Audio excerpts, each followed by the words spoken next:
Many of you know that we have prayed for and supported the orphanage out of India in Andhra Pradesh, Guntur district. And I think it was about 3 years ago where things changed in their government hierarchy. And it became mostly Hindi based within their parliament, and they would not allow Christian funds into the country. So we weren't able to provide any form of provision to them, and they had become reliant upon it because I was the sole provider for like 12 years. And then we just kept praying that God would bring in resources from their immediate surroundings. So all that being said, we haven't been able to really help for about 3 years because Western Union would not allow money in. All the banking systems would not allow money in because it would get shut off when it hit the country in India, the government. But just recently, John Moparthy and his wife Esther, who run the orphanage over there, and at that time we were dealing with about 50 children. Now we have a little bit more than 60 children there. They were able to position themselves as a redevelopment organization, a regional redevelopment organization. So in doing that, they were able to get their SWIFT account numbers, and they don't do the IBAN banking numbers over there, but they have a different system that they can use. So as of today, we were able to get some money for them, for the kids to gain the clothing that they usually get on Christmas. And it's really kind of an exciting story that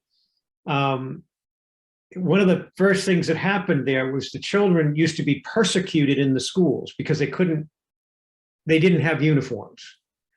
And the way the school systems work over there was they would do a corporal punishment, that they would bring the students in anyway, and then they would stand them in the center of the classroom and ridicule them, and then cast them out of the class. But they would do that every day because that was their caste. When we started praying them, that stopped. And then they were able to teach at the orphanage. But now, a number of years ago, we started sending them resources for Christmas. And Esther and her adopted daughters and her own daughter, they manufacture by hand all these kids' uniforms. And these uniforms are a beautiful white silk undergarment with these blue oversash wraps. So the boys have them and the girls have them. They're absolutely stunning. And they make them by hand for these kids. So they're now, as of today, we sent them $1,000 from Grace Healing. And we just wanted to let people know if they wanted to participate with us, they can join in as well.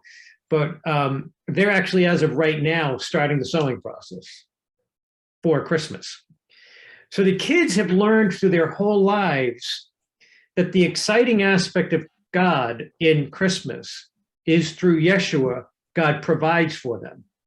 It isn't about this gifting mindset. It's about God has made provision through miracles for them. And these kids are just overjoyed. Like I think Andreas has a picture of them right now on Thanksgiving Day or whatever that he can share with us. And it's just to see these kids, like as you look at these beautiful little faces, you got an escape thing there. Now, there's about 60 of them right there right now. And there's like one of the elder girls in the back. A number of years ago, they had found her. And this is just one story of the many stories here. She had survived living on the street from 3 to 5 years old with no care.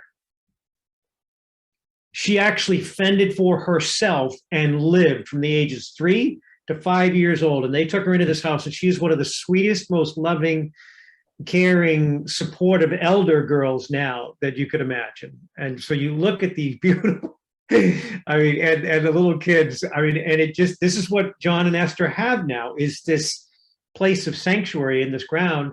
And if you remember correctly, a lot of these children came out of that tsunami that hit India many years ago. And John and Esther and his wife were just led to just get up and go out in the street and collect children. And as they did, it magnified and grew. So this was kind of an exciting thing to see, that they were able to be defined not as what used to be care ministries in India. They're now called Rural Development Group.